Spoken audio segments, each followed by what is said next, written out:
Jedi, força aos nossos compatriotas gaúchos. Dani Teles, boa noite, pessoal. Boa noite, Dani. Thiago Jedi, nosso país se une na diversidade. Isso é o que é maior que qualquer ideologia. É isso, Thiago. Agora não é hora de politicagem, né? Eu até acho que não é hora ainda de apontar o dedo para os culpados. Eu acho que a gente está num processo ainda de salvar vidas. Mas não dá para deixar de lado a discussão, né? De que isso não é só um fenômeno da natureza. Concorda? Eu vou discordar de você. Acha que já tem que politizar? Não é politizar, é apontar os responsáveis. A gente não pode deixar passar. Assim, é um momento de solidariedade, tudo bem, mas a gente não... Eu vou dizer... Depois que você der os recados, eu te explico por quê. Então tá. Vou fazer a primeira rodada então de recados. Vai compartilhando essa, né, Mr. Hills, nosso diretor do programa, vai compartilhando essa live aqui. A gente quer ser propositivo. Ninguém aqui tá querendo lacrar, tá querendo fazer nada. Não é esse o nosso papel. Nosso papel é ser propositivo para entender o nosso Brasil, já que, como o professor Valdir disse que muitas vezes nas escolas nós decoramos geografia para passar de ano, então agora chegou a hora da gente entender bem geografia e também a nossa climatologia. Alexandre de Pádua, boa noite, obrigado Alexandre, boa noite para você também. Cláudia Pinho, Valmir, vamos aprender mais hoje, sem dúvida. Loriane Raposo, boa noite para você também. Vanusa Aguiar, que momento único para entender a tragédia social no nosso país. Professora Keila Santos, boa noite. Nádia Schitz, boa noite, que tenhamos muita força para passar por essa tragédia. Professora Fábio Amaral, boa noite, um beijo para a melhor professora de geografia do mundo, a Jaqueline. Recados do coração. Gilberto Dyson, boa noite. Ercília Torres está conosco. Pedro Henrique, boa noite também. André Luiz, Vanessa Aguiar. O código está inválido, Mr. News, não tá? Vai lá de novo, viu, Vanessa? Abre lá de novo, né? Acompanha porque está funcionando direitinho. Ó, o Rock Magno está ligando, viu, Valdir Stenck? Fabiana Oliveira Machado, é muito importante compreender o que está acontecendo para pensar no planejamento. Se nada for feito de diferente, isso irá se repetir todos os anos em mais estados. Essa é uma das perguntas que eu tinha aí pela frente. Daqui a pouco a gente vai falar disso também. Boa noite, grande aula. Professor Valdir é referência, uma honra trabalhar com essa fera. Professor Guilherme Pereira está conosco. Geografia, boa noite. Maiara Gomes, Gledmar Moura e Karen de Oliveira. E daqui a pouco a gente faz mais uma rodada com essa turma toda. Diz por que você discorda de mim. Vamos lá, Valdir. Eu discordo por um motivo bastante simples, Adriano. Em 2012, o Congresso Brasileiro aprovou uma lei que é o Plano Nacional de Defesa Civil, 2012. Estamos falando de exatamente 12 anos, porque foi no dia, salvo engano, 10 de abril de 2012 que o Congresso promulgou essa lei. Essa lei de 2012 foi já motivada num processo de reação ao que havia acontecido numa série de eventos antecessores, desde os eventos de Santa Catarina em 2008, 2007, 2008, 2010, depois 2011 no Rio de Janeiro com aquele desastre gigantesco em Teresópolis, Petrópolis, na região serrana.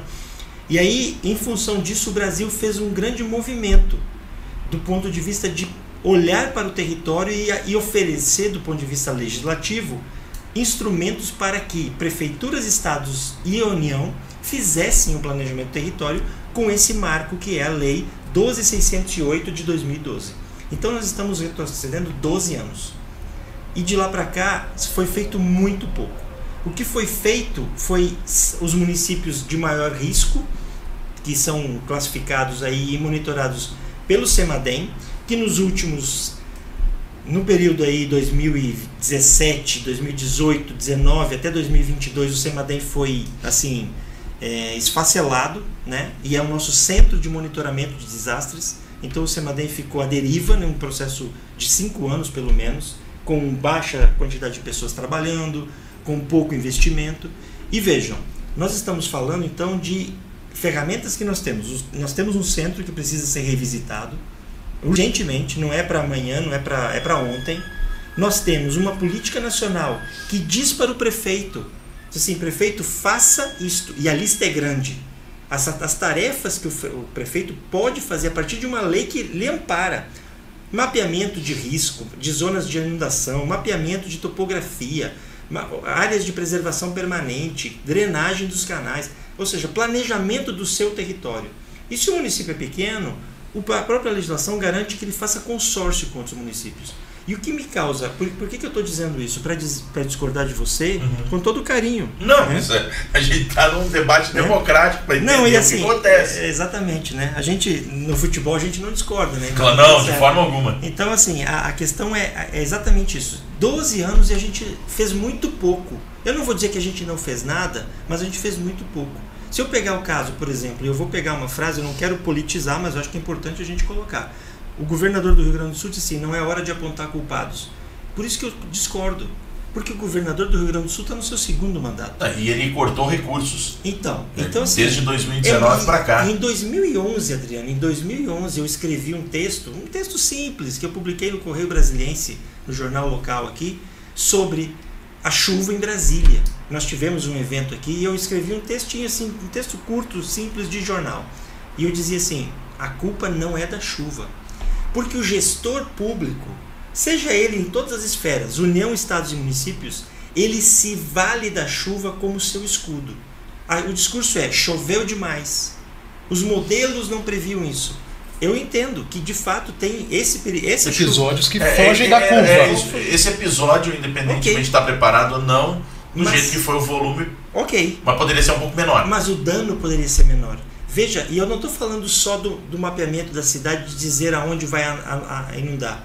Né? Nesse caso aqui, esse episódio ele atingiu todas as classes sociais, indistintas. Até então, a gente tinha episódios mais em áreas vulneráveis socialmente, onde as vítimas têm uma classe social mais baixa. Né? Porto Alegre, a região metropolitana de Porto Alegre, agora toda a região. Então assim, acabou. Vejam, mais do que só fazer mapas e dizer aonde é a zona de risco, por exemplo, qual é o plano de contenção? Nós não temos hospitais fora de área de risco. Estava vendo hoje o caso do Rio Grande, Isto. Que as águas estão chegando agora do Guaíba em direção à Lagoa dos Patos. Isso. Felizmente não está inundando, espero que não chegue a esse ponto, mas você já tem um volume de água muito grande nessas regiões. 2 hospitais e uma escola, elas estão não abaixo d'água, mas podem chegar a ficar abaixo d'água e já fizeram inclusive passagens alternativas com cadeiras para que as pessoas pudessem passar. E aí, se vem com tudo como aconteceu em Porto Alegre, vai fazer o que, por exemplo, em Rio Grande? Nós devíamos ter, assim, e isso é fácil de fazer, o Brasil tem conhecimento para fazer, tem dinheiro, porque a desculpa de não ter dinheiro eu não aceito mais no Brasil. Porque um país que coloca 5 bilhões por ano em fundo partidário, tem que ter dinheiro para desastre natural. Eu não aceito isso, eu particularmente. Então assim, não é uma questão de politização, é de prioridade. Qual é a prioridade do nosso orçamento? Qual é a prioridade do planejamento técnico? Para onde vamos levar as pessoas? Independente se vai chover 100 ou 500 milímetros, como foi o caso. Para onde vamos levar as pessoas? Onde tem hospitais? Onde vamos armazenar? Quem vai cuidar disso? É um plano de gestão básico. Refúgios. A gente não tem. E o Brasil precisa entender que isso daqui para frente é necessário. Não vai esse evento, lamento, nessa região, não sei se vai ser o último, provavelmente não vai ser o último. Nós teremos outros aí e em outras regiões do Brasil. O Brasil precisa, o Congresso Nacional precisa levar isto a sério. Caso contrário...